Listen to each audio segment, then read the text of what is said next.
First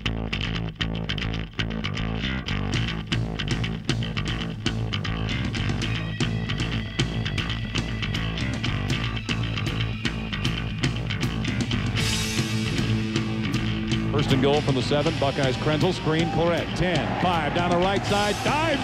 Did he get it? No, man. They signal touchdown. Maurice Clarett. With the ball, Rizlov. Look, there you go. Knocked away. It's loose, and it's picked up by Ohio State. And the ball being run to the 40-yard line. Tressel fakes a pitch left, throws on the right. Tight end Hartsock falls in the end zone for a touchdown. Training under pressure. Punch block. And it's picked up by Ohio State at the 14-yard line of Minnesota. Purdue blitzing. Tressel back to throw. In trouble. Throws it long down the left sideline for Michael Jenkins. Got it. 6 points, Michael Jenkins. A W's a W. Tressel with the ball. Hands Maurice Hall running left side to the 5 to the end zone. Maurice Hall with a touchdown for Ohio State here in overtime. Intercepted at the 5-yard line. And the Buckeyes are headed to the desert.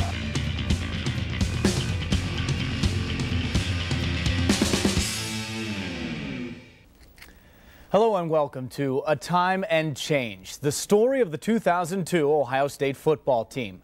13 is supposed to be an unlucky number.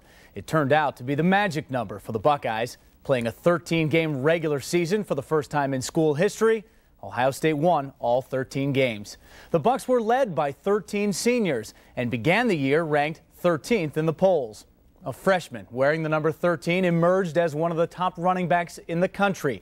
It was a season for which Buckeye fans have been waiting 34 years. It's a season worth savoring. Written into Carmen, Ohio is the phrase, "Time and change will surely show." The 2002 season was time for a change. Things were different in Columbus. Jim Tressel's second year saw his players totally committed to his system.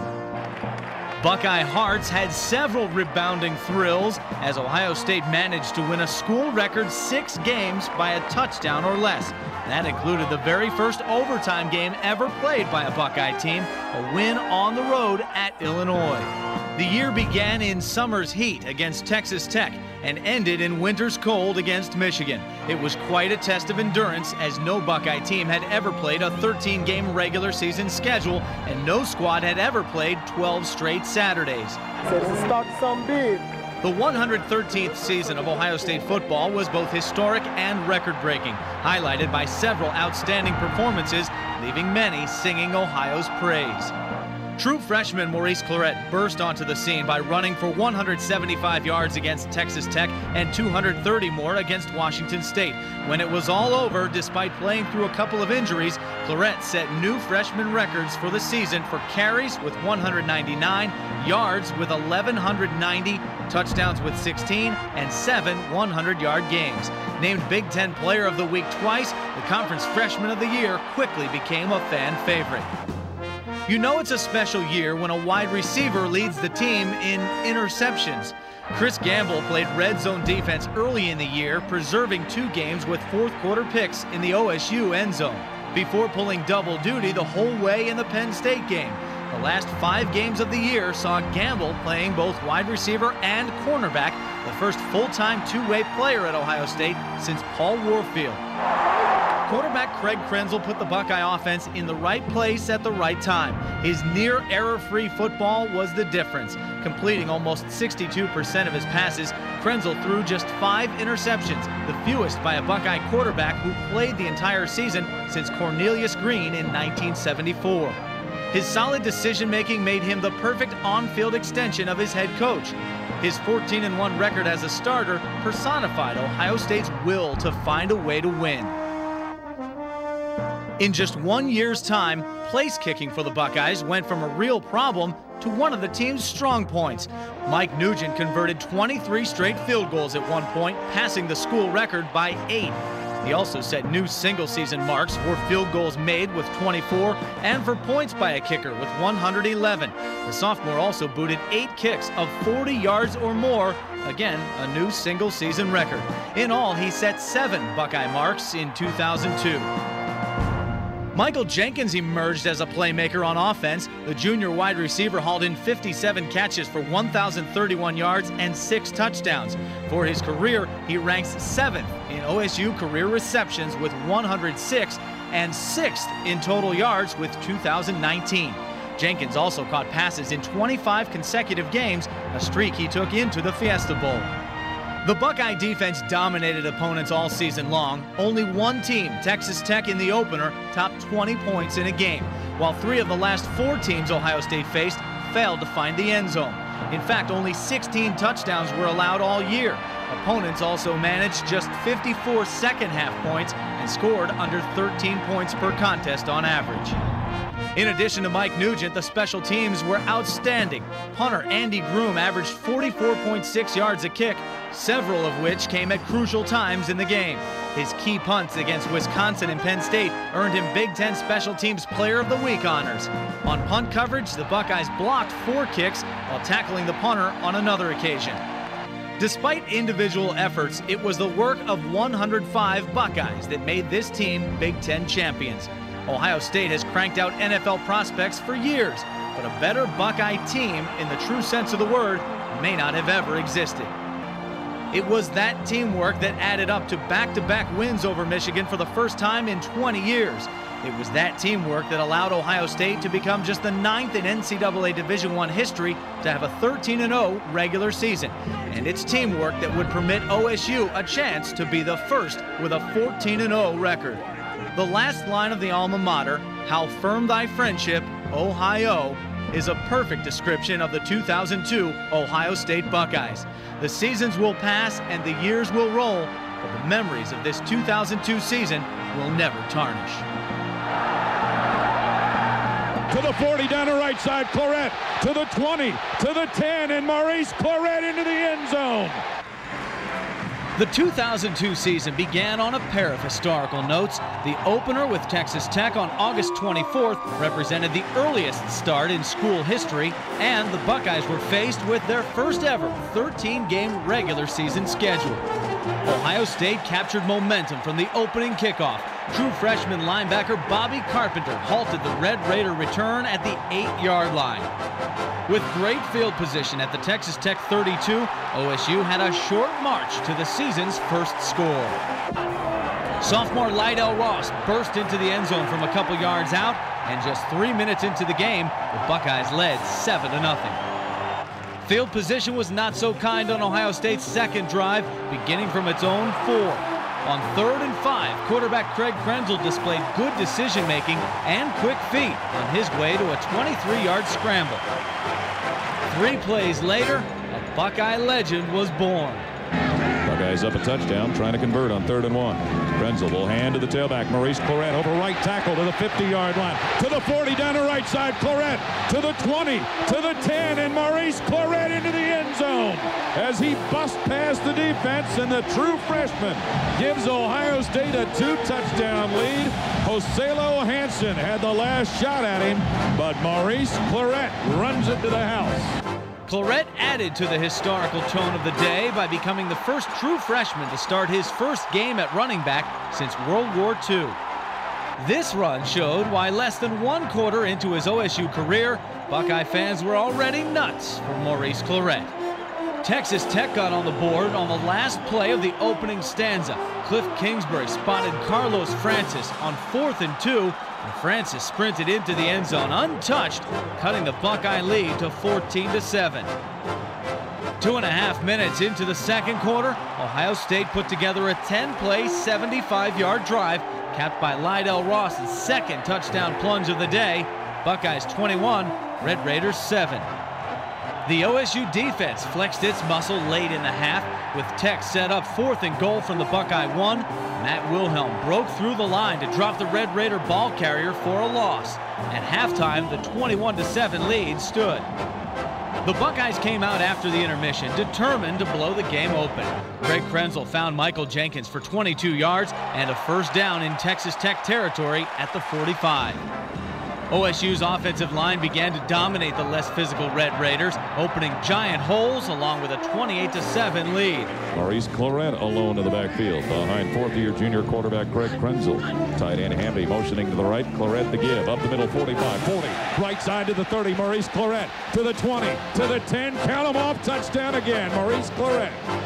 Makes it look easy, doesn't it? For the second time in 3 possessions, though, Tech advanced into the OSU red zone. For the second time, Ohio State's Silver Bullets came up with a big play as Dustin Fox intercepted a pass at the goal line. Showing versatility, the Buckeyes took to the air again, moving downfield with 2 completions. Ohio State's offense was kicking itself last season with kicking problems. Mike Nugent put that in the past, drilling a career-high 45-yard field goal. Suddenly, the Buckeyes had a commanding 31-7 lead. The Red Raiders were frustrated by OSU's pass rush most of the day. C. Grant wrapped up Cliff Kingsbury for one of the Buckeyes' 7 sacks on the day. On offense, OSU ran for 317 yards, and it was more than just Clarett and Ross. Maurice Hall had 74 yards, 20 on this carry. Clarett, though, was the story, scoring from a yard out, his 3rd of the day. He joined Howard Hopalong Cassidy as freshman running backs who scored 3 touchdowns in their first collegiate games. The Youngstown native carried 21 times for 175 yards on the day, the 3rd most in a game by a true freshman ever at Ohio State, and the 3rd highest total in a season opener by any back in school history. The OSU scoring ended with backup quarterback Scott McMullen's 1-yard touchdown keeper, and the Buckeyes opened the 2000 season with a 45-21 win. First and goal from the 7. Buckeyes Krenzel, screen Clarett. 10, 5 down the right side. Dives. Did he get it? No, man. They signal touchdown. Maurice Clarett. For the 2nd straight week, Ohio State got off to a fast start. After a 3-and-out defensively, Kent State's punt was partially blocked by Donnie Nicky, giving the Buckeyes the ball at the Golden Flash's 31-yard line. 5 plays later, Maurice Clarett found the end zone from 2 yards out, and less than 3 minutes in, Ohio State enjoyed a 7-0 lead. A couple of minutes later, that lead grew. Eddie Beckles, the tailback. Joshua Cribbs in the backfield with him, working out of a shotgun. And Cribbs rolling to the left, looking to throw from his 20, fires it upfield, intercepted. And it's Michael Doss coming up the left side, moving to the middle at Kent State's 30, 25, all the way to the left of the 20. Doss, 10, 5, and Michael Doss with his 4th career touchdown as he picked that pass off and just danced into the end zone.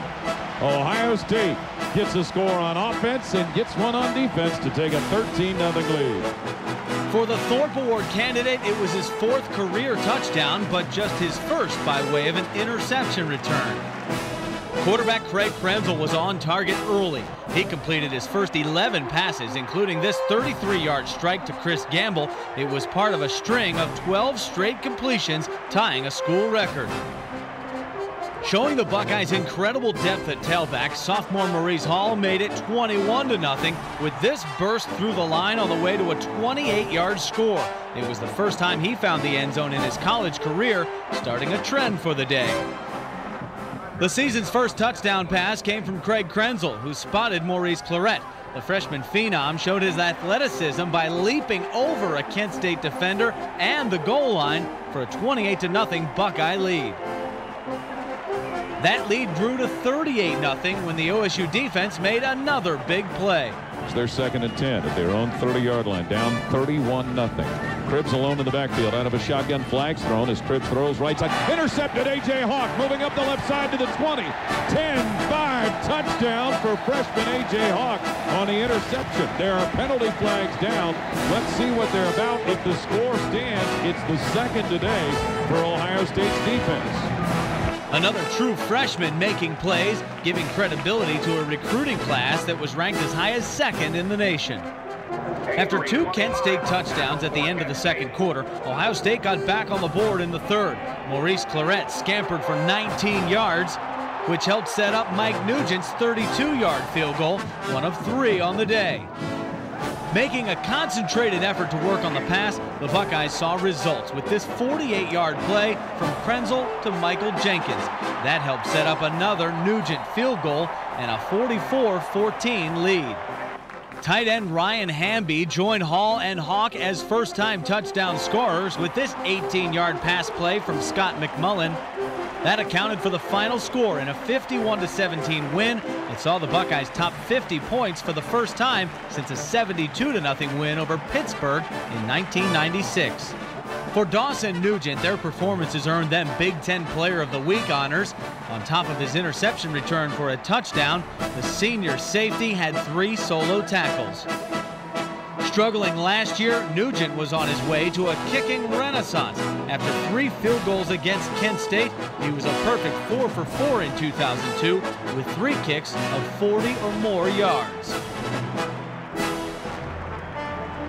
Floats it up the middle. Darling catches, but Take it away! Tyler Everett steps in front of Darling and picks it off. There was considerable hype for the third game of the season. 10th-ranked Washington State was the visitor for 6th-ranked Ohio State. It was the first time since 1978 that the Buckeyes hosted a top 10 non-conference matchup in Ohio Stadium. On the game's first play from scrimmage, Craig Tressel took to the skies, picking up 33 yards on this connection with Michael Jenkins, moving the ball to the Cougars' 32-yard line. For the third straight game, the Buckeyes' opening drive would produce points, as Mike Nugent gave OSU a 3-0 lead from 45 yards out, matching his career high set in the season opener. Washington State's Heisman candidate, quarterback Jason Gesser, moved the Cougars through the OSU defense with precision. This screenplay to Jonathan Smith netted Washington State 39 yards. 3 plays later, Gesser put the Buckeyes behind for the first time all season with a 5-yard touchdown to DeVar Darling on this fade route and a 7-3 Cougar lead. After an OSU 3-and-out, the Cougars were on the move again. John Tippins took a draw and darted 18 yards into OSU territory. The Buckeye defense stiffened, and Washington State head coach Mike Price decided to gamble on 4th and 6 from the OSU 38. OSU pressured Gesser, though, into an incompletion, setting the tone for a defensive struggle for the rest of the first half. Lydell Ross managed to find an opening on the second play of the second quarter, picking up 36 yards off the draw. That set up Mike Nugent's 43-yard field goal, which cut the lead to 7-6. Washington State's special teams were not so successful. A bad snap on a field goal attempt turned the ball over to Ohio State at its own 15-yard line. The second half was a different story. Tressel, who threw for a touchdown last week, hands to Clarett, who runs it wide to the left behind blocker. 10, 15, Clarett to the 20, 25, 30, on the move to the 40, and Clarett dragged down at midfield by Eric Coleman. Gains a first down. Freshman Maurice Clarett, welcome back. That run jump-started the offense as well as the entire team. After Tressel tucked the ball in for a key first down conversion on 3rd and 4, Clarett showed all his great attributes in one single run. His combination of speed and power took the Buckeyes down to the 3-yard line and took him over 100 yards rushing on the day. The next play, Clarett powered into the end zone, and Ohio State had its first lead of the day at 13-7. While Washington State was anxious to counter the Buckeyes' score, Matt Wilhelm turned in a play that is one of the most athletic you'll see by a linebacker, tipping the ball to himself and making the interception. After another Nugent field goal, the next Cougar mistake came from its special teams. Another bad snap proved costlier than the first, this one out of the end zone for an Ohio State safety and an 18-7 lead.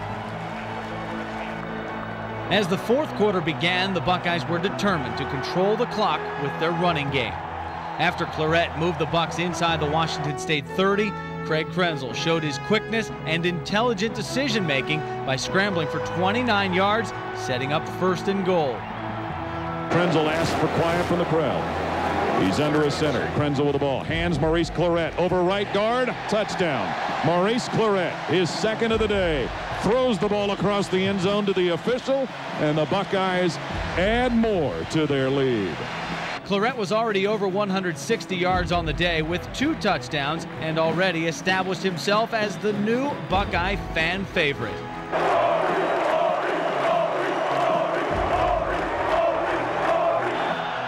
Washington State's last chance to get back in the game was ended at the goal line with this interception from true freshman Tyler Everett. But it was another true freshman who was making his way into the Heisman Trophy race. Clarett topped the 200-yard mark with another 44-yard pickup on the last drive. He ended up toting the ball 31 times for 230 yards, just 9 short of Archie Griffin's freshman single-game record.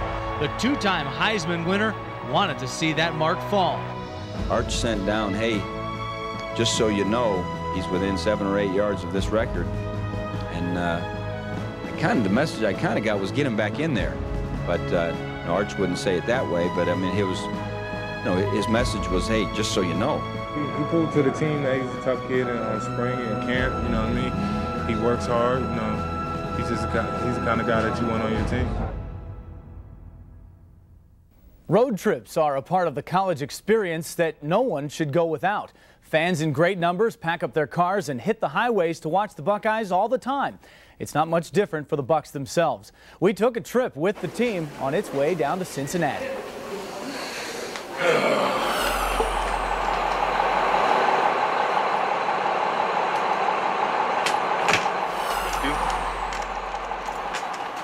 Hey, this is a documentary.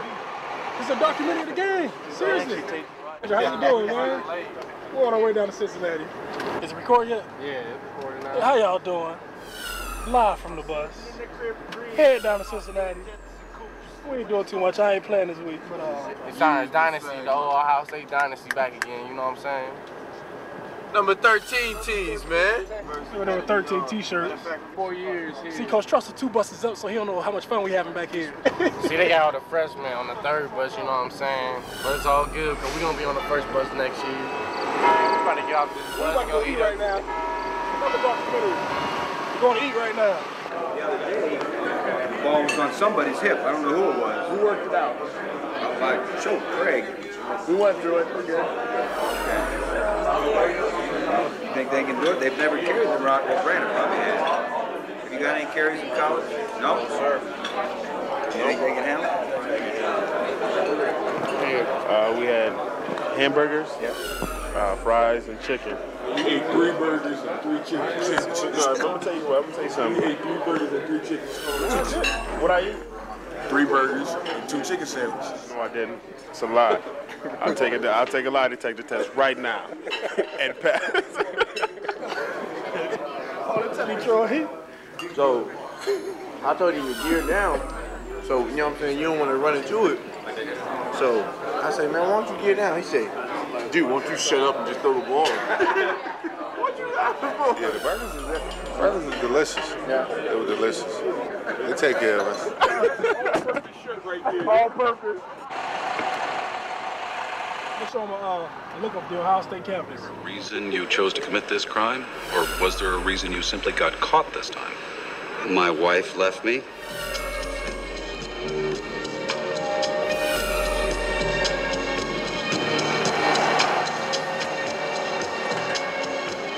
Or 10 dress for practice. Red. Come on, red. Red. Okay. Red. Come back in green. You guys really have that man. Bless the hands that have prepared this meal. In Jesus' name we pray. Amen. Seniors. A little bit of everything. A little medley. That's how kickers do, man. Just cut in front of people. I was already here. Shut up. You gotta get a little pasta, carbohydrates, a little meat, a little protein.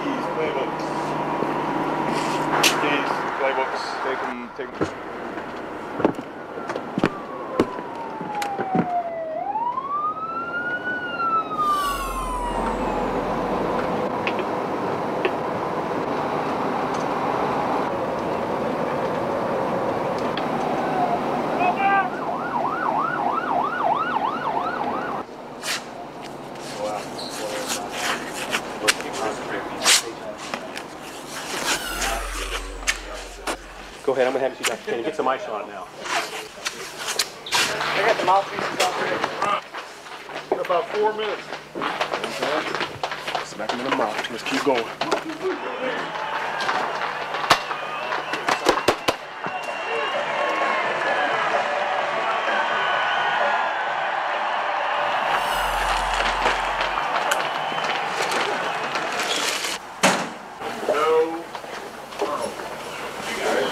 Start from the snap, ball exchange, hold on to the ball. They're going to rip at the ball, okay? They like to bat at the ball. Sometimes they would rather bat at the ball than tackle you. Hold on to the ball. When you catch the ball, hold on to the ball. Okay? You're going to get a cheap shot. You're going to get a push after the whistle. You're going to get all that kind of stuff. You've got to walk away from it. Okay? Get on the ball and kick their ass. And when the whistle blows, get back in the huddle, back on the line, whatever. Kick their ass again, and do it again, and again, and again.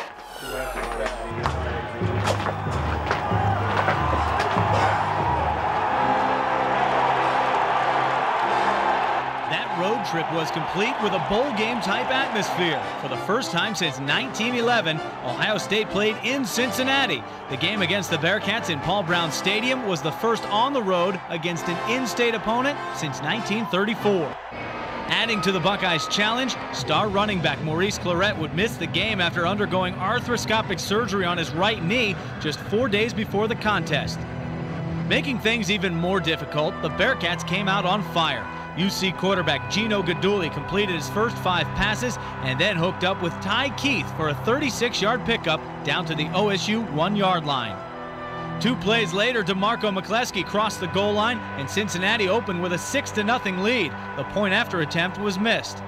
The Buckeye offense was forced into another 3-and-out, and then McCleskey took off again. This pickup netted 46 yards down to the Buckeye 18-yard line. After OSU's defense stiffened, the Bearcats settled for a field goal and a 9-0 lead. Finally, the offense got moving in the second quarter. Lydell Ross, starting in place of the injured Maurice Clarett, ripped off a 12-yard gain, just the Buckeyes' second first down of the game. The 10-play, 61-yard drive was capped off with a Craig Krenzel 20-yard touchdown strike to tight end Ben Hartsock. OSU was finally on the board, cutting the UC lead to 9-7. Cincinnati kicked another field goal to widen things to 12-7, but on the ensuing kickoff, The Bearcats have gone up 12-7. So Ruffin, the Lou Groza winner of 2000, kicks off. Chris Gamble nearly underran that ball for Ohio State, but he's got the return up the field, 25-30. Gamble right side to the 40. He's got Ruffin to beat. A flag is thrown as Gamble takes off down the right side. Chris Gamble to the 10, to the 5, and into the end zone. Chris Gamble for Ohio State. But let us see what the penalty flag is about. The call did go against the Buckeyes, wiping out a potential momentum turner. OSU still trailed by 5 at the half. Ohio State showed some life after getting excellent field position to start the second half. Lydell Ross had gains of 16 and 15 yards to get the Buckeyes set up first and goal from the UC 5. Ross ran for a career-high 130 yards on 23 carries on the day. The first lead of the day for the Scarlet and Gray came when Krenzel tossed his second scoring throw of the day, finding Chris Vance in the end zone, 14-12 Buckeyes. The Bearcats responded, though. Look at the great concentration from Cincinnati wideout Ladarius Van. He hauls in the one-handed catch for a 21-yard gain. UC retook the lead when Guidugli tossed a 5-yard score to Ty Keith, and the Bearcats were back on top, 19-14. Not having his best day throwing the ball, Krenzel kept Ohio State in the game with his feet. He picked up 21 yards on this scramble, taking the ball down to the Cincinnati 6-yard line. A Mike Nugent field goal later, and the lead was cut to 2. From there, the OSU defense took over, well, sort of. Helping out in man coverage, wide receiver Chris Gamble was playing in the defensive backfield in the red zone defense, and he made a huge play, intercepting Guidugli in the end zone on his first play on defense in the game. Not to be outdone, one of the Silver Bullets' own made the next big play. 2nd and 7. Bearcats at the Buckeye 44-yard line. Dooley with the ball, drops it midfield, looking to throw, and he's blindsided and dropped. Football came loose, and Ohio State's got it. Darian Scott leveled Gino Guidugli, popped the football loose, and Ohio State has it in Cincinnati territory as Guidugli is guilty of the second turnover of the day for the Bearcats. Then the sluggish OSU passing game came to life. Facing a crucial 3rd and 10, Krenzel found Mike Jenkins, who picked up the necessary yards after the catch to move the chains. With just under 4 minutes to play, Ohio State surged ahead. Craig Krenzel showed athletic ability, twisting into the end zone for a 6-yard touchdown that put the Buckeyes ahead 23-19 after a failed 2-point conversion attempt. With 4 fourth-quarter comebacks for wins in his first 13 collegiate games, Gino Guidugli was again in position for heroics. Sure enough, he took the Bearcats all the way to the OSU 15-yard line with just 48 ticks on the clock. The first 3 shots into the end zone were close, but all 3 fell incomplete. Cincinnati's upset bid came down to 4th and 10 from the 15-yard line. Everybody set on 4th and 10. Bearcats to the Buckeye 15. Guidugli with the football, back for the 22 to throw. Looks, throws down the middle of the end zone, ball tipped, and it's intercepted. Will Allen with the ball, and Matt Wilhelm got a hand on it to tip it in the air. So for the 3rd straight offensive possession, Cincinnati guilty of a turnover as Guidugli threw it into the end zone, but Matt Wilhelm deflected the ball. That Will Allen, Jr. from Dayton, comes up with the interception. With that play, Ohio State survived an upset bid, and despite not playing its best game, OSU found a way to win. It's been said that championship teams find ways to win close games like these. As Ohio State looked towards a Big Ten championship, the experience of this 23-19 win over Cincinnati would be fresh on its mind as Big Ten play started the following week.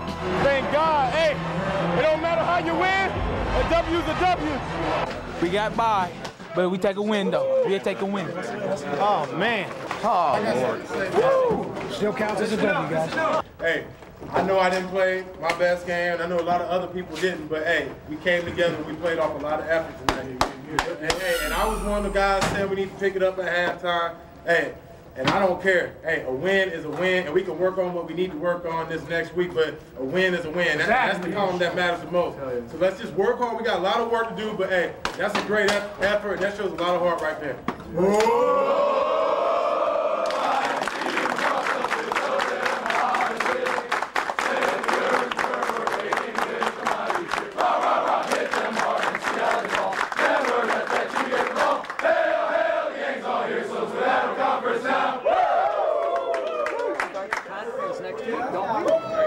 Yes.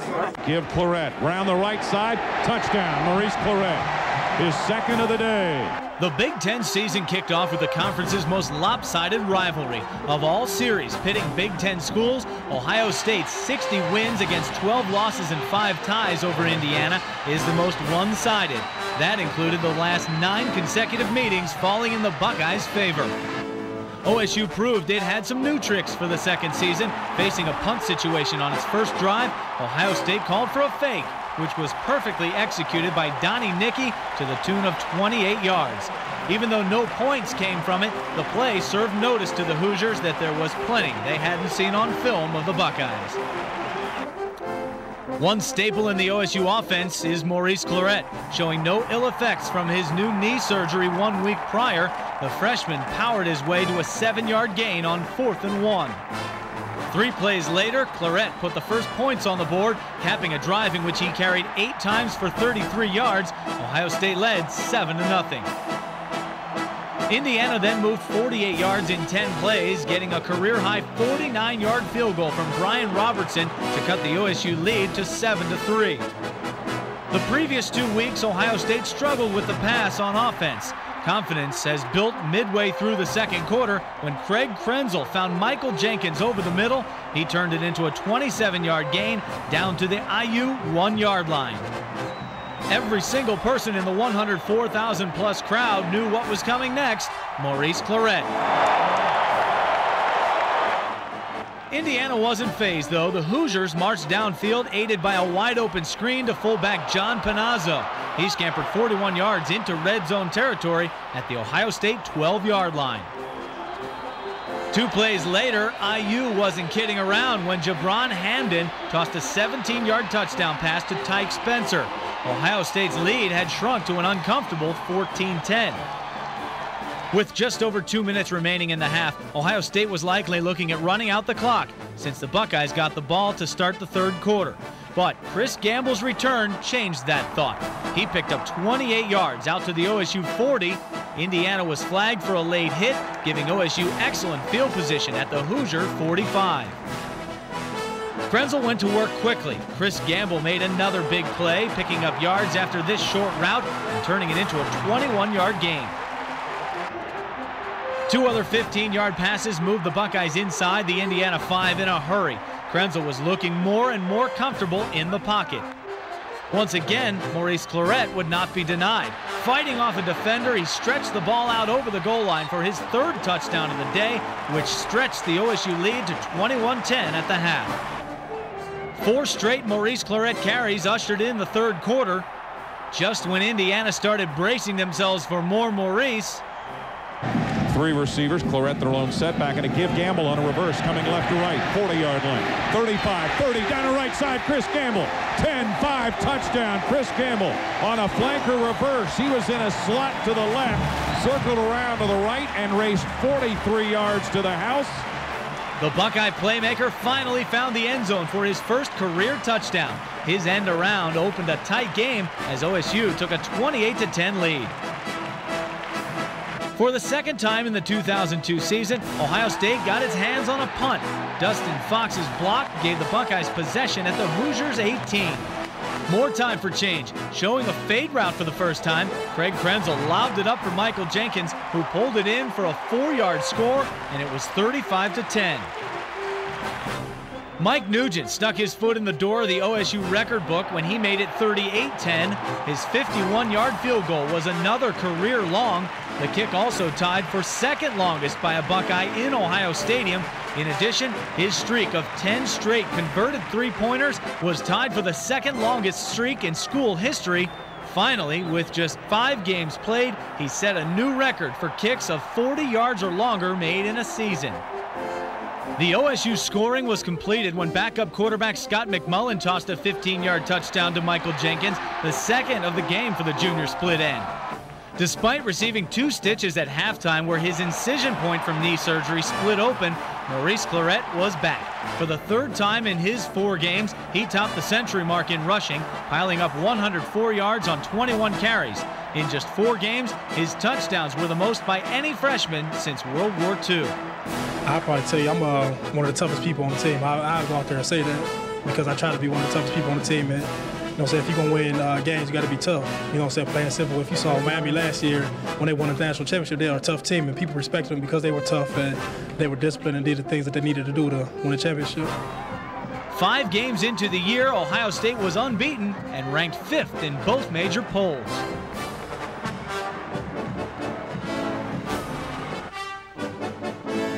Krenzel the snap, fakes the hand, sets from the 40, pulls the trigger left side, got his man at Northwestern's 40. Michael Jenkins, after gaining the first down, is shoved out of bounds around the 32. The season's second road trip took the Buckeyes to Evanston, Illinois. Ohio State had won 22 straight over Northwestern and hadn't lost at Ryan Field since 1958. Freshman running back Maurice Clarett finally showed a human side, fumbling the ball twice in the first quarter. The Wildcats capitalized on the second miscue and the great field position with a 26-yard field goal. For just the 4th time since 1971, Northwestern held a lead in a game against the Buckeyes. Trailing 6-0, the Buckeye offense finally got moving. Craig Krenzel completed a 23-yard pass to Michael Jenkins, moving OSU into enemy territory.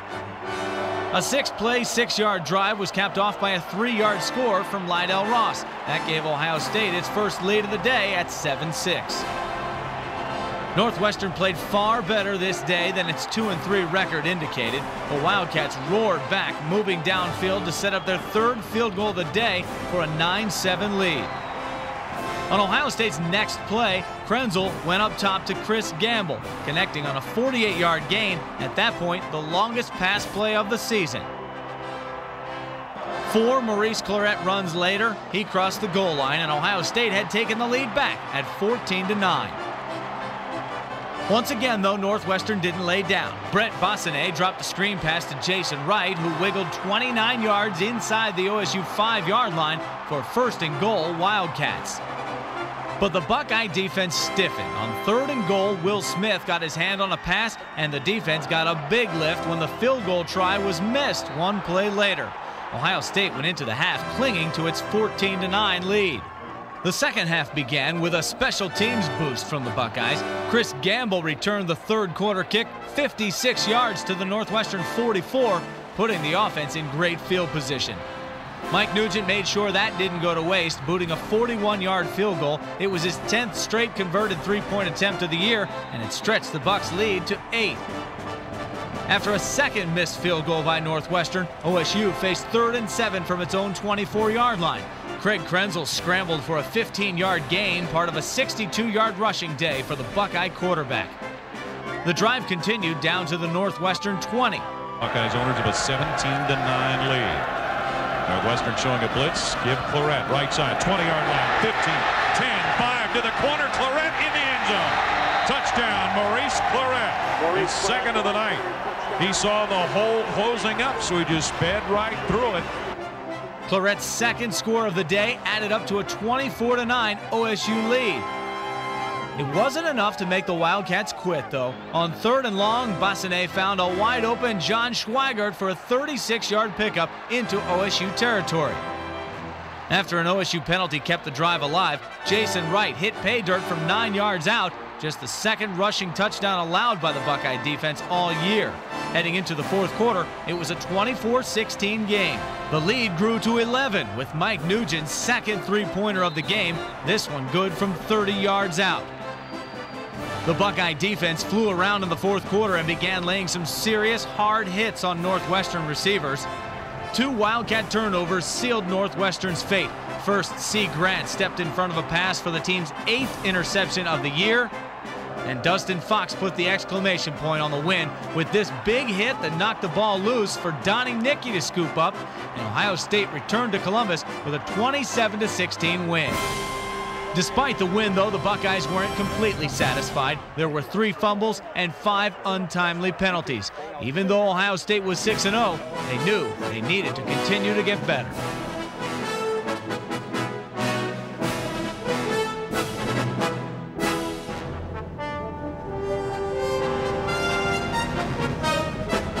With the ball, Rizlov. Look, there you go. Knocked away. It's loose, and it's picked up by Ohio State. And the ball being run to the 40-yard line. Homecoming brought a non-conference opponent to Ohio Stadium for the first time since 1932. San Jose State was on the other sideline as Ohio State looked to snap a 2-year homecoming losing streak. The Spartans moved the ball across midfield on their first possession, but linebacker Matt Wilhelm made his 11th tackle for loss on the year on 4th and 1, turning the ball back over to the Buckeyes. Determined to make the offense more balanced, OSU came out passing. The first 2 plays saw Craig Krenzel connect with Michael Jenkins on gains of 19 and 15 yards, respectively. Maurice Clarett got the call the next 3 plays, which totaled 14 yards, ending on a 1-yard touchdown run. After missing a field goal on its second possession, the Spartans decided to gamble on 4th down again. Needing 9 yards, San Jose State quarterback Scott Rizlov was pressured by C. Grant and hurried his throw incomplete. Once again, the Buckeyes capitalized on the mistake. Mike Nugent made the lead 10-0 with a 37-yard boot, his 13th straight field goal converted, dating back to the 2001 season. The Spartans fought right back. Scott Rizlov screened to Lamar Ferguson, netted 35 yards after the 5'5" running back scooted through several Buckeye defenders, moving the ball down to the OSU 45-yard line. San Jose State then moved inside the 10 when it caught the OSU defense with a quick snap, resulting in a 9-yard touchdown pass to Charles Pauley. With the lead cut to 3, the Buckeyes took to the air once again. 2 Craig Krenzel passes netted 31 yards. Joe and Maurice Clarett in the eye. Jenkins wide right, Vance wide left. Craig Krenzel getting the play set at the line of scrimmage as he barks out the call in Spartan territory, and Krenzel's going to go on top from the 45. Goes long down the middle for Vance at the 4, and he falls into the end zone after making the grab. Lean forward for the ball, and Chris Vance with a touchdown catch from Craig Krenzel. He got behind Melvin Cook's 2nd time of the year. Vance has gotten into the end zone, and Ohio State up 16-7 on. For the first time all season, the Buckeyes scored a touchdown with a long pass. Finally, in the 7th game, a deep passing threat began to emerge. The Spartans then marched down to the OSU 10-yard line before the momentum of the game changed. Ohio State adjusting defensively, now showing a blitz. With the ball, Rizlov. Look, there you go. Knocked away. It's loose, and it's picked up by Ohio State. And the ball being run to the 40-yard line. Defensive end Mike Bogart came up with a football. I think it was Darian Scott who drove into him and separated Rizlov from the football, and freshman Mike Bogart from Medina comes up with a pigskin, and Ohio State gets a turnover. Sensing it could take charge of the game, Ohio State pressed on. Maurice Clarett picked up 20 yards on a draw play. On the next play, Krenzel went back to Jenkins for the 6th time in the first half, picking up 18 more yards. The drive was completed on this Clarett 5-yard TD, his 14th of the season, setting a new school record for touchdowns by a freshman. His mark eclipsed the 13 scored by fullback Joel Payton in 1977 and quarterback Art Schleister in 1978. At halftime, the Buckeyes led 24-7. The skies remained friendly to the Buckeyes in the second half. Krenzel spotted Chris Gamble in a one-on-one coverage situation and made a perfect strike for a 47-yard gain. It helped to set up another Mike Nugent field goal and a 27-7 lead. The defense came out with a purpose after halftime. Matt Wilhelm's hit jarred the ball loose, and Darian Scott emerged from the pile with the pigskin at the San Jose State 12-yard line. The score climbed to 34-7 when Krenzel found Clarett for a 7-yard score, which included a leap that looked identical to his touchdown catch against Kent State. For the 4th straight possession, the Spartans turned it over on a fumble. This one was knocked loose by Robert Reynolds, with Donnie Nicky providing cleanup. The next play, Krenzel threw a perfect strike to Michael Jenkins for a 40-yard score, a new career high with his 3rd touchdown pass of the game, and just like that, Ohio State led 41-7. Lydell Ross added another touchdown in the 4th quarter, increasing the score to 48-7. Then Mike Nugent completed the scoring with a 28-yard field goal. It was his 15th consecutive made 3-point attempt, tying Vlade Yanikievsky for the school record. It was also the 11th straight field goal he made in Ohio Stadium, breaking Yanikievsky's mark in that category. After receiving criticism for a one-dimensional offense, Ohio State threw for 355 yards, part of a 567-yard outburst on the offensive side. Quarterback Craig Krenzel completed 11 of 14 passes for 241 yards and 3 touchdowns. Michael Jenkins caught 7 passes for 136 yards. More impressively, the Buckeye defense held San Jose State to 0 yards rushing in the game. The Spartans only attempted 13 rushes, the fewest ever by an Ohio State opponent. Furthermore, OSU allowed just 15 total yards in the second half of play. And against a team that was leading the nation in turnovers, the Buckeyes caused 4 fumbles while turning it over themselves only once. Overall, it was an impressive outing heading into the first big test of the season. We played well today, but we did make some mistakes. So it's going to provide a good opportunity for us to go watch the film, correct our mistakes. At the same time, we did play a good football game today, which is kind of what we needed rolling into a big game next week against Wisconsin. After a 7-0 start, things were looking very good for Ohio State. There were quality wins over Texas Tech and Washington State, while a couple of tight games on the road were great for character building. The real challenges, though, were still in front of the Buckeyes. Krenzel fakes a pitch left, throws on the right. Tight end Hartsock falls in the end zone for a touchdown. The season's first big road test came in Week 8. 4th-ranked Ohio State traveled to Wisconsin to face a dangerous Badger team coming off back-to-back losses. Things started very well for the Buckeyes. On the game's first play from scrimmage, Maurice Clarett ripped through the Wisconsin secondary for a 25-yard gain to the midfield line. Before the Badgers knew what happened, OSU had struck again. Krenzel, the junior quarterback from Utica, Michigan, barks out the call and looks to throw. Left side guns it, and he hits Jenkins to the 40. He's by the defender to the 20, to the 15, to the 10, and Michael Jenkins right to the house as Ohio State gets 6 in a hurry, and they've jumped out on top of Wisconsin 6-0 off the opening kickoff. 1 minute and 30 seconds into the game, Ohio State enjoyed a 7-0 lead. After alternating possessions, Wisconsin's offense got loosened up. Anthony Davis took the ball into Ohio State territory on first down.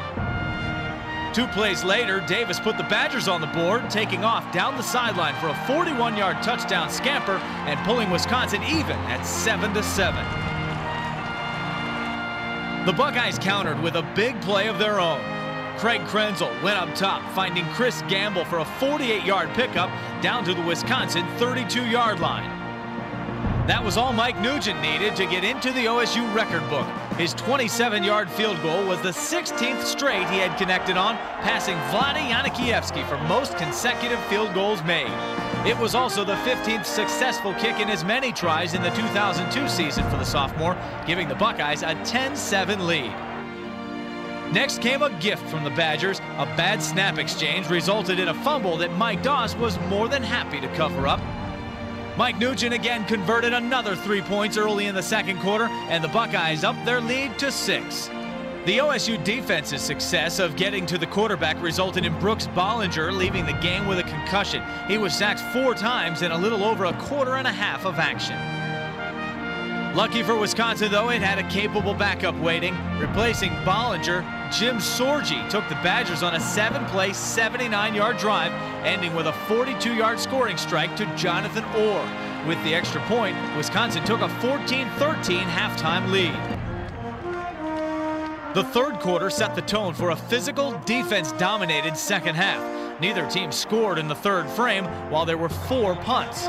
OSU began the fourth quarter from its own 12-yard line, but the Buckeyes faced a big 3rd and 6 situation. Krenzel into the center, Alex Stepanovich.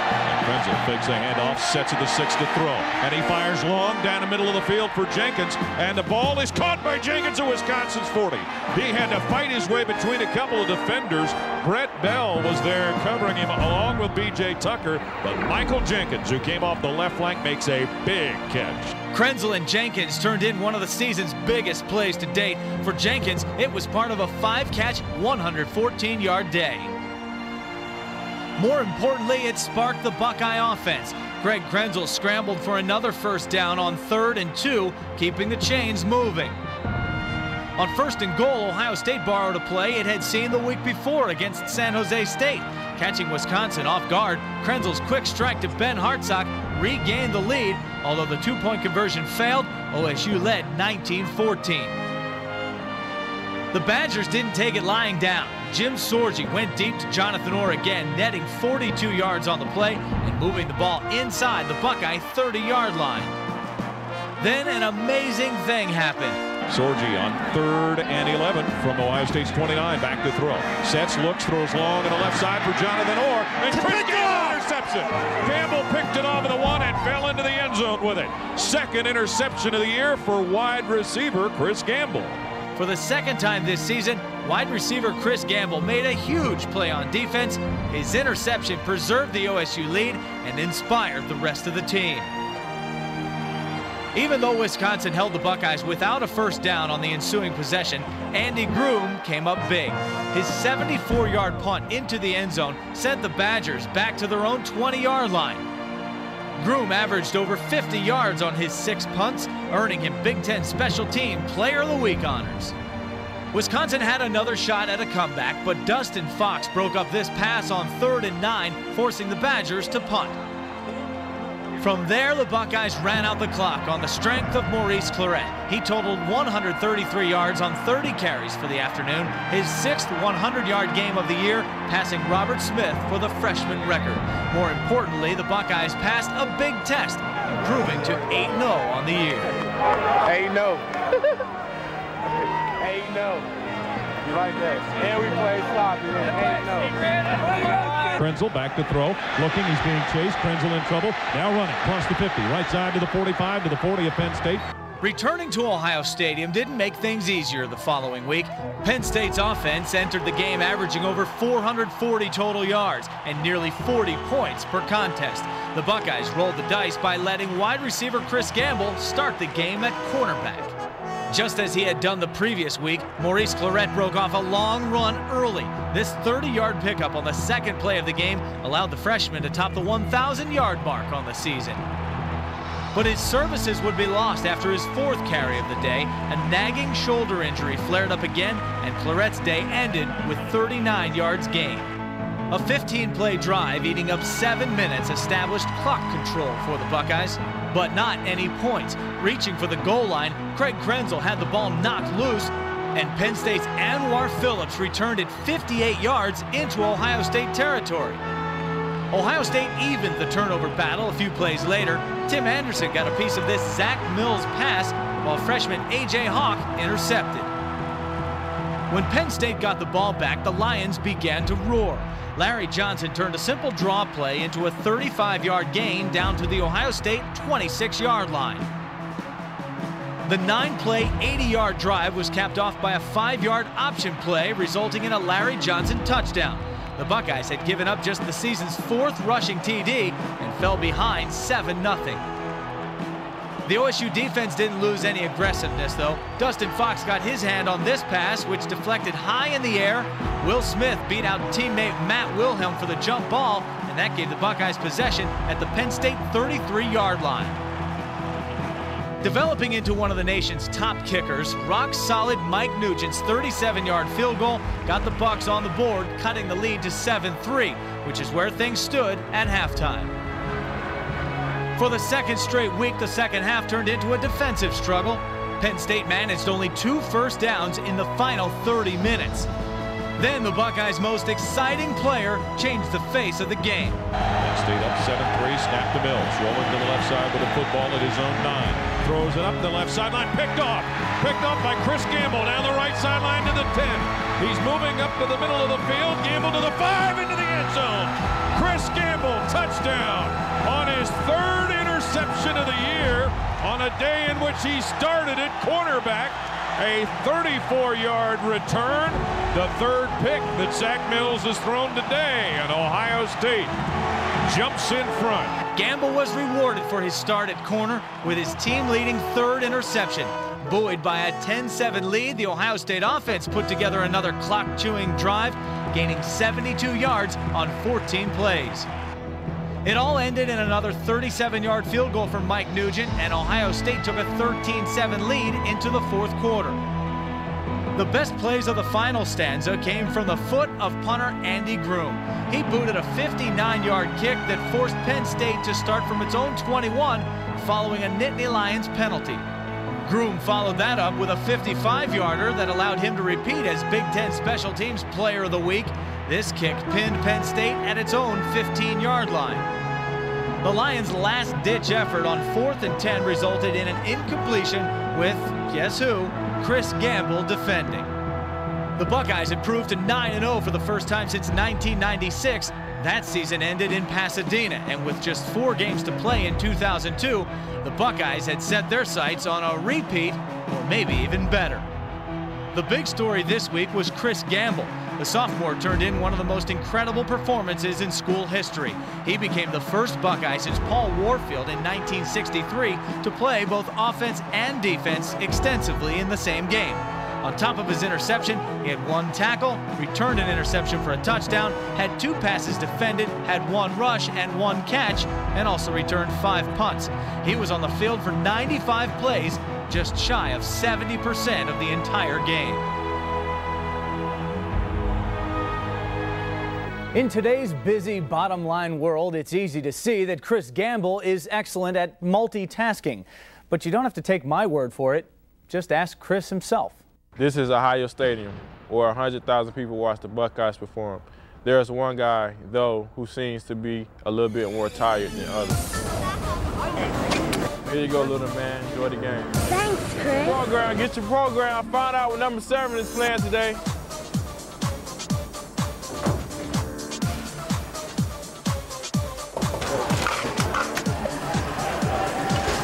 Can I get you anything else?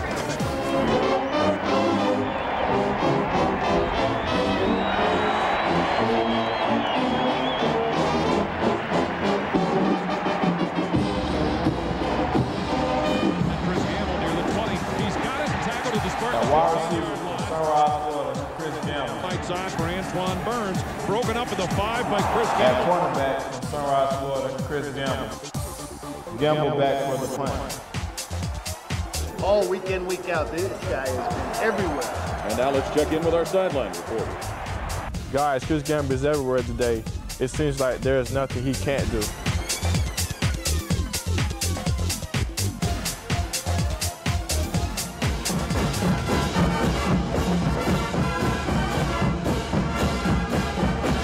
Coach, I think I can take my man. I think Chris needs a break. Tell him to catch his breath. Chris, take a break. No, wait. Keep him out there. We need him. Stay out there.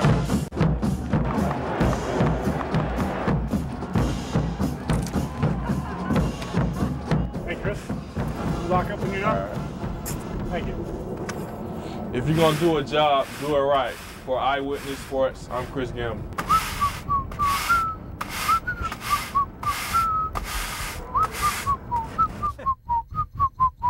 Greening under pressure, punch block, and it's picked up by Ohio State at the 14-yard line of Minnesota. After a physically and emotionally grueling game with Penn State, the Buckeyes were faced with another challenge in Week 10. 7-1 Minnesota visited the Horseshoe, off to its best start since 1961. Games with the Gophers typically aren't very big, but the winner of this game would be the only Big Ten team controlling its own destiny in the conference race. After a Buckeye 3-and-out on offense, Minnesota's special teams turned in the game's first big play. Jermaine Mays blocked his 5th career punt, giving the Gophers possession at the Ohio State 27-yard line. The Buckeye defense was equal to the task, though, limiting Minnesota to a field goal and a 3-0 lead. With Maurice Clarett sitting out with a shoulder stinger, Lydell Ross got the start. Despite this 26-yard run, the OSU offense struggled in the first quarter. Things finally got moving midway through the second. Craig Krenzel found Michael Jenkins, whose yards after the catch gave Ohio State the longest pass play of the season to date, netting 49 yards. The lead was secured on the very next play when Lydell Ross burst through the goal line for a 7-3 Buckeye advantage. Then it was Ohio State's turn for a special play from the special teams. Preston Greening into punt. It's 4th and 2 for Minnesota. Snap coming from the Gopher 28-yard line, and Greening under pressure. Punch block, and it's picked up by Ohio State at the 14-yard line of Minnesota. Jumped that one right away, and Donnie Nicky just walked right into that and stuffed it into his waist. That resulted in a 10-3 lead when Mike Nugent converted from 37 yards out, tying the OSU single-season record with his 19th made field goal of the season. The first possession of the second half also featured a play on special teams. Minnesota punter Preston Greening's knee touched when he went down for the snap. Buckeye ball on the Gopher 10-yard line. From the 9, Lydell Ross did the rest of the work, upping the lead to 14 with his second score of the day. The lead grew to 17 when Mike Nugent drilled his 20th field goal of the season, a new Ohio State record, passing Dan Stoltz's 19 made kicks in the 2000 season. On its next possession, OSU advanced to the Minnesota 30-yard line. Schnitker, a wingback left, motions to the right. Hall in the backfield all alone. Krenzel play fakes, looks to throw. Looks now, fires long in the end zone. Vance got it, 6 points. Chris Vance came off the left flank. Krenzel got planted when he threw that ball, but cut it loose anyway. Found Chris Vance, who beat Yuki Dozier to the end zone. Vance pointed to the sky, an impromptu memorial to his younger brother Percy, who was shot and killed early that morning in Florida. From there, the OSU defense took over. David Thompson sacked Asad Abdul-Khalik for a 6-yard loss, one of 4 sacks in the game for the Silver Bullets. The Gophers managed just 59 yards passing, thanks to great coverage from defensive backs like Dustin Fox. Minnesota's last chance to get closer on the scoreboard ended on 4th and 11 when Darian Scott laid the wood on yet another opposing quarterback, one of 9 tackles for loss for Ohio State. With Maurice Clarett out, OSU tailbacks were out to prove the Buckeyes were more than a one-horse backfield. Maurice Hall picked up 28 yards on 4th and 2, stating his case for more playing time. His second career touchdown came 3 plays later from 4 yards out, capping the scoring at 34-3 Ohio State. Sophomores Ross and Hall had outstanding days from the tailback position. Ross ran for 89 yards on 20 carries, scoring 2 touchdowns, while Hall toted it 14 times for a career-high 93 yards and 1 score. Once again, the OSU defense was the hero. Averaging over 440 yards of offense coming into the game, Minnesota was limited to 112. The Gophers managed just 7 first downs and 53 yards rushing, 218 yards a game less than their average. Purdue blitzing. Krenzel back to throw. In trouble. Throws it long down the left sideline for Michael Jenkins. Got it! 6 points, Michael Jenkins. After the win over Minnesota, Ohio State vaulted to number 3 in the country, as previously unbeaten teams Notre Dame, Virginia Tech, and Georgia all lost. Furthermore, the Buckeyes found themselves 2nd in the BCS rankings. That all added to the motivation of Purdue, which hosted OSU the following week. The Boilermakers were trying to become bowl eligible and get over the stigma of losing 5 games by a total of 22 points. Purdue took the opening kickoff and marched downfield, completing 6 passes and advancing to the OSU 15-yard line. As the case had been all season, the Buckeye defense toughened in the red zone. Dustin Fox picked off Kyle Orton in the end zone with a juggling catch. After sitting out against Minnesota, Maurice Clarett returned to action, albeit with a heavier padding around his left shoulder. However, Ohio State struggled in third and short situations all day. Greg Krenzel's pass was tipped and intercepted by Purdue's Nico Kutavides, who returned it down to the OSU 23-yard line. Once again, though, Purdue struggled in the red zone, dropping a possible touchdown pass near the goal line on 3rd down. The Boilermakers managed just a field goal from 21 yards out and a 3-0 lead, the 4th straight game in which the Buckeyes found themselves trailing in the first half. Sensing momentum was theirs to take, the Boilermakers struck again. Kyle Orton's screen pass to Joey Harris picked up 30 yards and took Purdue into Ohio State territory. However, a 36-yard field goal attempt was no good, keeping the deficit at 3-0. The next Purdue possession ended with an interception by Ohio State's Matt Wilhelm. The Buckeyes Award candidate picked off his 2nd pass of the year, giving the Buckeyes the ball on the Purdue 41 with just over 3 minutes to play in the half. Desperately wanting to take advantage of this opportunity, Craig Krenzel picked up 15 yards, moving the ball inside the Boilermaker 15-yard line. On 3rd and 9 from the 12 with 19 seconds left, Craig Krenzel took off again, picking up only 7 yards, though, and setting off a mad scramble for a field goal. Everybody getting set. They're trying to get the field goal. And nope. They get it out there. Nugent kicks, and he gets it up there. Oh, my goodness. I think Ohio State, now we've got one official waving that it shouldn't count. There is all kind of mass confusion, and the officials really did a poor job in administering. Field goal is ruled good. Replays showed that the officials were correct, and Ohio State evened things out at the half, 3-3. The 3rd quarter was a defensive struggle. Darian Scott registered his team-leading sack number 7.5 on a key 3rd down play. The next play saw the Buckeyes block their 4th punt of the season as Michael Jenkins got his hands on the kick. However, Ohio State couldn't convert it into points, and the game remained deadlocked at 3 headed into the 4th quarter. Purdue freshman quarterback Brandon Kirsch entered the game in the 2nd half, and after getting adjusted in the 3rd quarter, he took advantage of a blown Buckeye coverage early in the 4th. The pass to Ray Williams netted 58 yards and set the Boilers up at the OSU 20-yard line. Again, though, red zone troubles got in the way. On 3rd and 3 from the OSU 4, Matt Wilhelm dragged down Kirsch for a 6-yard loss, forcing a field goal attempt. This time, Baron Lakovich used the wind at his back to split the uprights for a 32-yard field goal, and suddenly, Ohio State's perfect season was in serious jeopardy, trailing 6-3. The offense stalled, though, and needed punter Andy Groom to come through in the clutch, and he did, popping a 43-yard kick that was downed at Purdue's own 8-yard line. The field position was crucial as the Boilermakers picked up just 3 yards in 3 plays, forcing a punt of their own.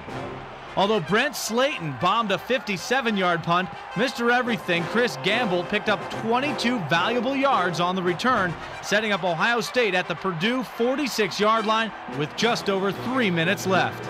With the Buckeyes' hearts in their collective throats, Ohio State faced a 4th and 1 from the Purdue 37-yard line. 4th and 1. Krenzel under center. Purdue blitzing. Krenzel back to throw. In trouble. Throws it long down the left sideline for Michael Jenkins. Got it! 6 points, Michael Jenkins. As Krenzel hit him on the fly down the left side of the field. And somehow Ohio State found a little magic that has eluded them all day. Incredibly, Craig Krenzel and Michael Jenkins turned in one of the most memorable plays ever in Ohio State history. Despite struggling on offense all game long, the Buckeyes had taken a 10-6 lead. All of it would quickly be forgotten, though, if the OSU defense couldn't hold one last time. And for the 4th time this season, Chris Gamble was in the right place at the right time on defense, intercepting Purdue's desperate heave. All 4 of Gamble's picks came at a time when they were needed most. Playing a very hungry and desperate Purdue team, Ohio State managed to prevail on the road. The defense was once again outstanding, taking its streak to 11 quarters without a touchdown allowed. None of the Buckeyes' 4 road games were pretty, but showing the mark of a true champion, Ohio State found a way to win all 4. The 11th win brought the season's defining play. The Buckeyes found a way to win by throwing a 37-yard touchdown on 4th down. The moment would be forever frozen in time in the minds of Buckeye fans and in the hearts of Buckeye players. I think they brought a blitz off the edge, and our offensive line and backs did a great job picking it up. Mike ran a great route. When I stepped up and saw that he had a step on his man, I just delivered the ball. I knew all the guys wanted it. I mean, we needed this. This is kind of like our season right here, and they wanted to spoil it, but it was a great feeling. Jenkins is wide open in the end zone, and your jaw just hits the floor. And just pure excitement just rushes through the body. And, in fact, with a minute left in the game, we've overcome a lot of adversity and come out with a huge victory in a hostile environment. Just a huge game for us.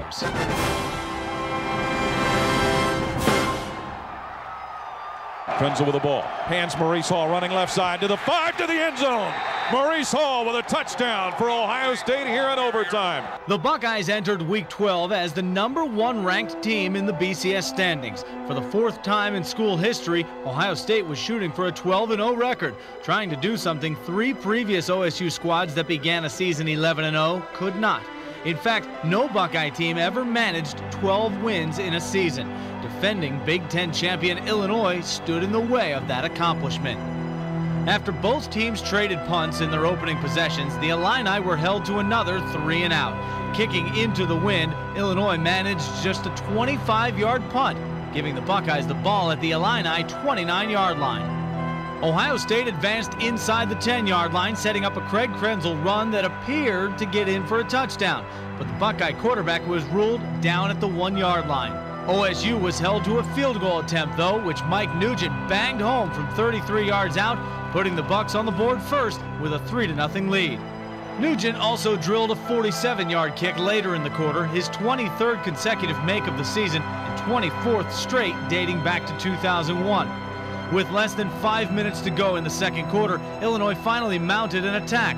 On 3rd and 6 from their own 8-yard line, Illini quarterback John Butcher found Greg Lewis for a 25-yard gain. Butcher converted another 3rd and 6 by scrambling for 9 yards, part of a 73-yard drive. With 31 seconds left in the half, John Gochman erased the 0 next to Illinois' name with a 40-yard field goal. At intermission, Ohio State held a 6-3 lead. That momentum carried over into the third quarter. Andy Groom's 48-yard punt was returned 52 yards by Illinois' Eugene Wilson, setting up his offense with excellent field position at the Buckeyes' 23-yard line.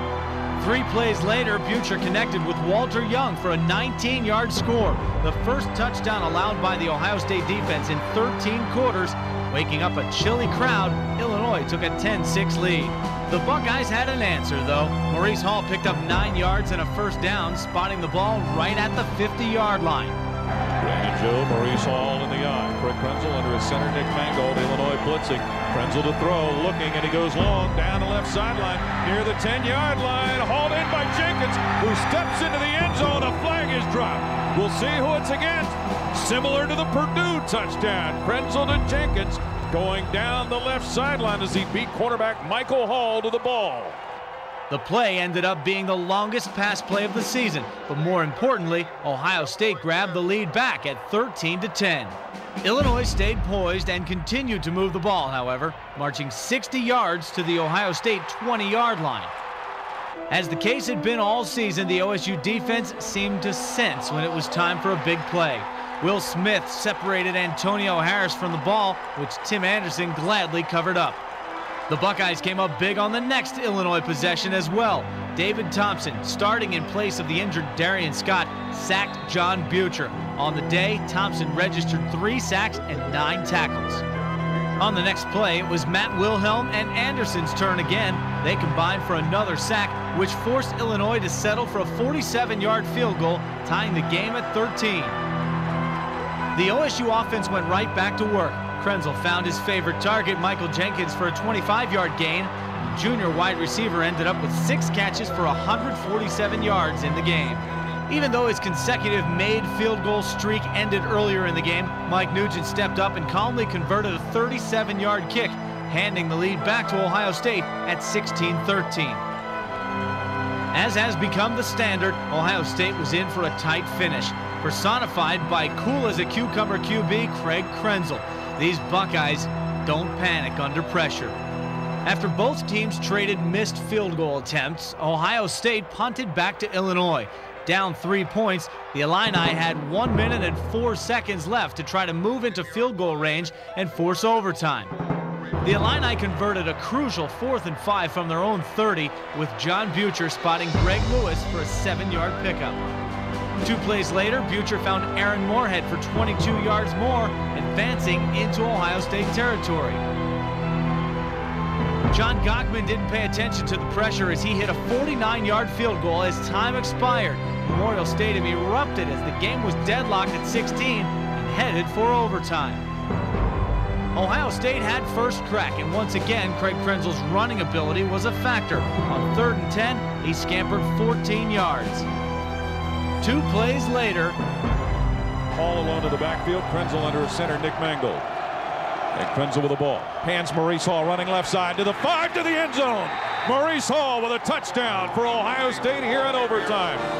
Maurice Hall and the Buckeye offense put pressure on Illinois by scoring a touchdown and taking a 23-16 lead. Then, just like the Cincinnati game, the OSU defense had to hang on for dear life. 4th and 8, Illinois at Ohio State's 9 in overtime. Buckeyes showing blitz. Butcher back to throw. Right corner. Ball knocked out. Game's over. Ball was batted down at the line of scrimmage. Batted down at the line of scrimmage, and Ohio State wins in overtime. Ohio State hung on, winning by a touchdown or less for the 5th time this season, the most by any team in school history. The overtime game was also the first in Ohio State history since the extra session was instituted, and it was the first time since 1993 that a Buckeye game ended in a tie after regulation. Heading into the final stretch of his Buckeye career, senior linebacker Matt Wilhelm was outstanding. His 12 tackles and a sack were good enough to earn Big Ten Defensive Player of the Week honors.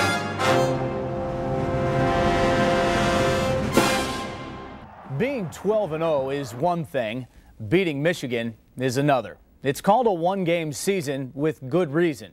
Even though Ohio State had accomplished so much to this point, it would all be lost without a win over that team up north. A victory would clinch a share of the Big Ten title and send the Buckeyes into the Fiesta Bowl to play for the national championship. Krenzel with a snap, hands to Clarett, taking it wide to the right, and Clarett to the 2, to the 1, to the end zone. With everything that was on the line, Ohio State had to deal with an incredible amount of pregame hype for the game.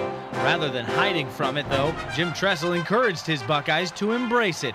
Undefeated Ohio State teams stumbled against Michigan in 1969, 1993, 95, and 96. But that was all in the past. Michigan's first possession showed that the Wolverines had a lot to play for, too. John Navarre completed 2 3rd and 11 passes on Michigan's first drive. Things stalled at the OSU 19-yard line, but Adam Finley put the first numbers on the scoreboard under Michigan with a 36-yard field goal. The Buckeye offense, not to mention the sellout crowd of over 105,000, got a huge lift when Maurice Clarett stepped onto the field. The freshman further ignited the crowd when he ran for 28 yards down to the Michigan 11-yard line. All this was done playing through the pain of a shoulder stinger that had hampered him the previous 5 weeks. Aided by a pass interference call on 3rd down, Ohio State set up on 1st and goal from the 2. Tressel with the snap, hands to Clarett, taking it wide to the right, and Clarett to the 2, to the 1, to the end zone. Maurice Clarett scores the touchdown when it appeared he was done. Cato June tried and could not stop him. The 14th rushing touchdown for freshman Maurice Clarett, and Ohio State with a 6-3 lead over Michigan.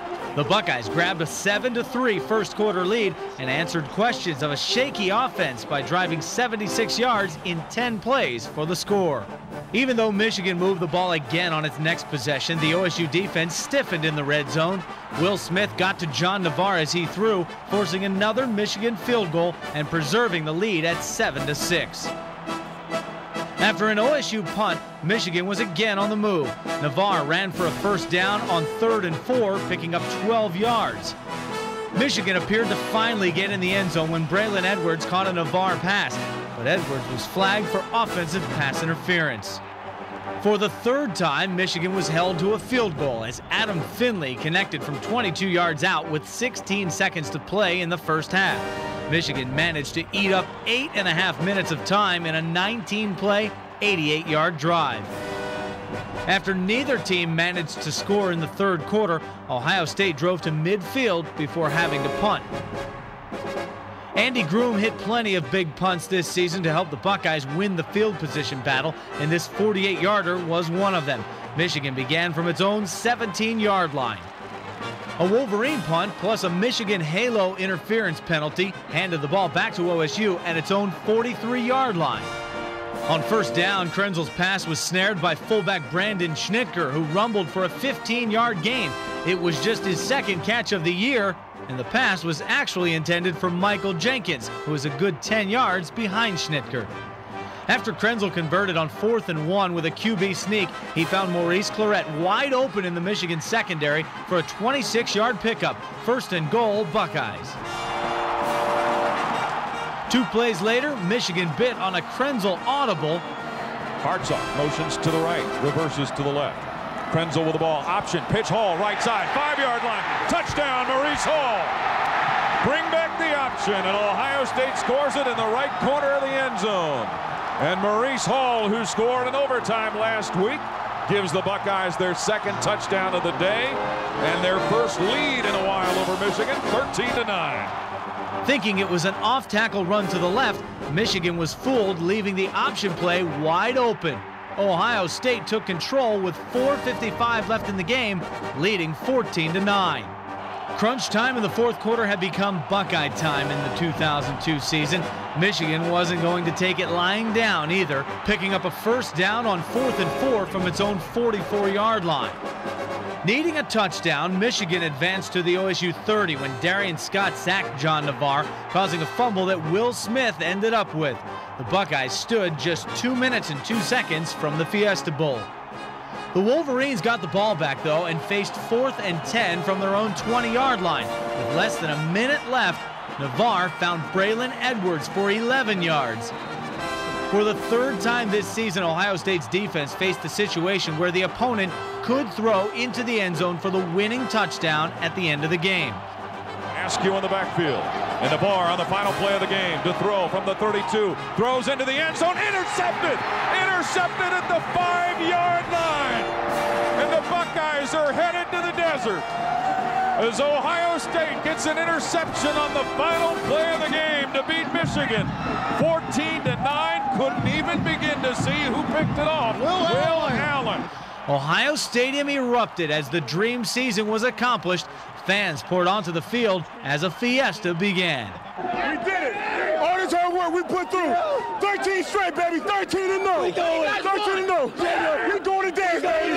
We going to party. We going to party. Fiesta, baby. Unreal. Beyond my wildest imaginations. We worked so hard all season. Can't believe it's became reality. Who do you guys want? Who do you guys want? Doesn't matter. We're going to Tempe, baby. That's all that matters. We're going to represent Columbus, Ohio, Tempe, baby. Arizona!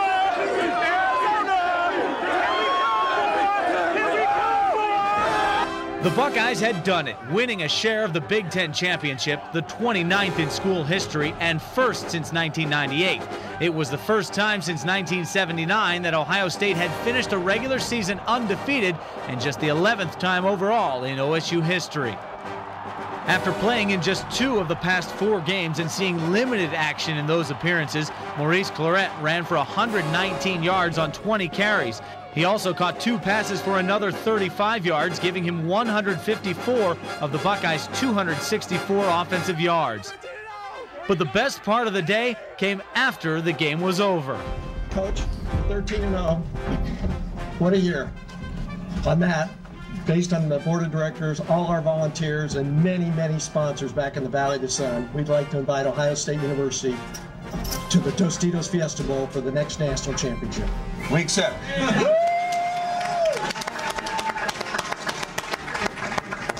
On behalf of Captains Nicky and Doss and all those great champions downstairs and a great coaching staff and their families, thousands of fans out here and millions all over the country,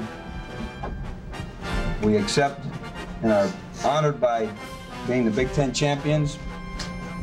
We're honored to have a chance to go to Tempe and play for the national championship. We're just so proud of not only the fact that our guys have won, but the way they've won, I think has been great for college football.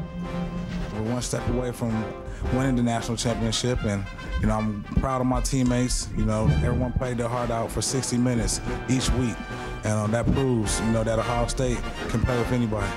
Just through all the stuff we've been through, Michael and myself, we've been here for 4 years. I've been here for 5 years. And we've seen it all. And just when Will caught that ball and it was all locked down, there's no words for it. I was excited. I was about to go crazy. I didn't know. There's just no words for it. I don't even know if I got a word for it. It just feels so good. I never got to win at high school, So finally getting a chance now to go to the, the biggest thing next to the Super Bowl feel real good for me. And I know it means a lot to the seniors. Like Michael, like he said, he been a winner in high school, and I'm sure Donnie was too. And just since their last time, the last go around, their last game in the shoe, I'm sure it meant a lot to them, but they finally get an opportunity to compete for the national title. The time was now, and the change came from senior leadership and underclassmen who were willing to follow. The 2002 Buckeyes will always be remembered for their heart and for finding a way to win. I'm Jeff Hogan. Thanks for looking back at the 2002 Ohio State season with us, and thanks for all those who made this program possible, most especially the Buckeyes, for providing us with plenty of scrapbook material.